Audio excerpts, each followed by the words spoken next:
If you need to remove a whitelisted address on WhiteBit, follow these straightforward steps to ensure the process is completed efficiently. Step 1. Log into your account. Access your WhiteBit account by entering your credentials on the login page.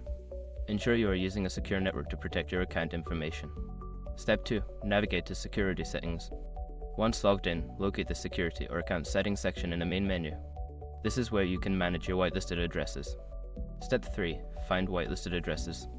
In the Security Settings, look for an option labeled Whitelisted Addresses or similar. Click on this option to view the list of addresses you have previously whitelisted. Step 4. Select the address to remove. Browse through the list of whitelisted addresses and identify the one you wish to remove. There should be an option next to each address to delete or remove it. Step 5. Confirm removal.